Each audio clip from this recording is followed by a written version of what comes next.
কর্মচারী চাকর বাকরদের যদি এত টাকা থাকে, মনিবের সিন্ধুক, মালিকের সিন্ধুক কত বড়। বাংলাদেশে এই আদালতের মধ্যে জনগণের ন্যায় বিচার পাওয়ার একটা গুরুত্বপূর্ণ জায়গা। আপনি ওই প্রধান বিচারপতির পদকে যখন লাঞ্ছিত করেন, তাকে দেশত্যাগে বাধ্য করেন, তার মানে পুরো বিচার ব্যবস্থাকে আপনি পরিষ্কার বার্তা দেন, ক্ষমতার তাবে কাপড়ের মধ্যে থাকতে হবে, নইলে ওইখানে কেউ থাকতে পারবে না। আর তার ফলাফল আমরা দেখি, আনোয়ারুল আজিমরা তাদের মামলা খালাস হয়, বিরোধী দলের নেতারা তারা একের পর এক কেবল মামলার রায়ে সাজাপ্রাপ্ত হন আর জেলে যান, বিনা বিচারে কারাগারে পড়েন, গুম হয়ে যান, খুন হয়ে যান, তার কোনো বিচার হয় না। আমরা এই দেশের মানুষ যখন এইভাবে চরম মানবাধিকার লঙ্ঘনের জন্য আত্মচিৎকার করি, আমাদের চিৎকার আত্মচিৎকার হয়ে যায়, কেউ এই দেশে শোনে না। বিদেশিরা যখন বলে এখানে কিছু হচ্ছে মানবাধিকার লঙ্ঘন, তখন আমাদের এই সরকারকে আবার দেখি আপনাদের মগজ ধোলাইয়ের জন্য হাজির হয়। মগজ ধোলাইটা কি? না না না, ওনারা অত্যন্ত সপ্তাহিক, ওরা বাংলাদেশকে স্বাধীনতা সার্বভৌমত্ব রক্ষার জন্য কত বড় জিহাদি, কত বড় মার্কিন সাম্রাজ্যবাদের বিরুদ্ধে লড়াই করছেন। ওর প্রধানমন্ত্রী বলে ফেলেন আমাদের সেন্ট মার্টিন নাকি আমেরিকানরা নিয়ে যেতে চায়। আবার বলেন কোন কোন দেশ নাকি বাংলাদেশের একটা অংশ, মিয়ানমারের একটা অংশ নিয়ে খ্রিস্টান রাষ্ট্র বানাতে চাচ্ছে, বঙ্গোপসাগরে নাকি ঘাঁটি করতে চাচ্ছে। আমরা তো পরিষ্কার করে প্রধানমন্ত্রীকে বলতে চাই, কারা তারা? পরিষ্কার করে গলা ঝেড়ে কেশে আপনি তারপরে আমাদেরকে, জনগণকে জানান কারা এই প্রস্তাব দিয়েছে।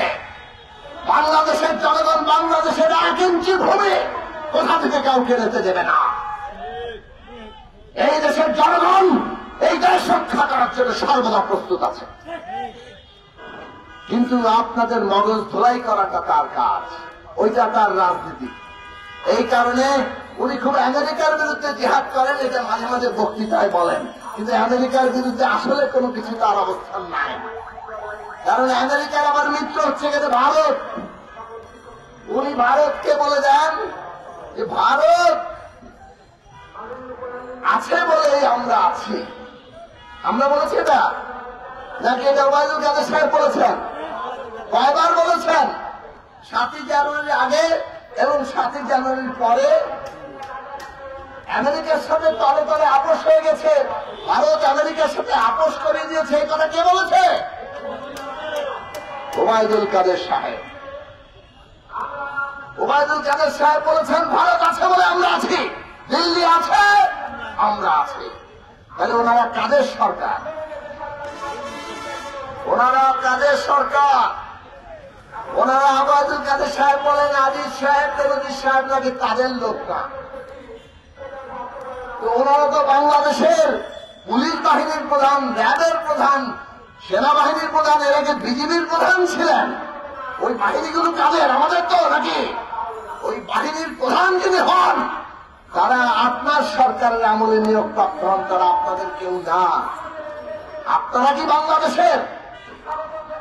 ওবায়দুল কাদের সাহেবের কথা অনুযায়ী তো ওনারা আর বাংলাদেশের না, ওনারা ভারত রাষ্ট্রের প্রতিনিধিত্ব করেন।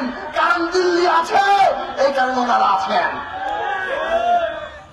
তারা একটা বিনা প্রতিদ্বন্দ্বিতার নির্বাচন আয়োজন করতে পেরেছে, দামি নির্বাচন।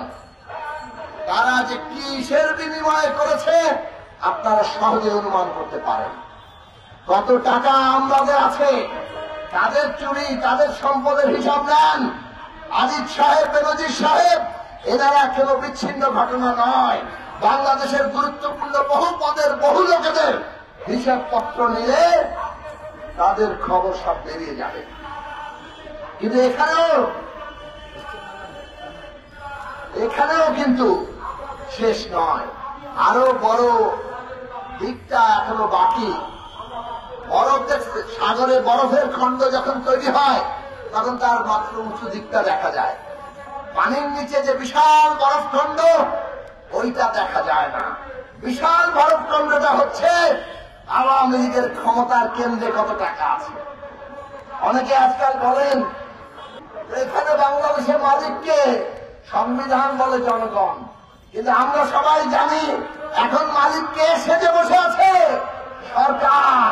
তাহলে সরকার যারা চালায় তাদের সিন্দুক কত বড়, এইটা মানুষের প্রশ্ন এবং মানুষ সেটা জানে।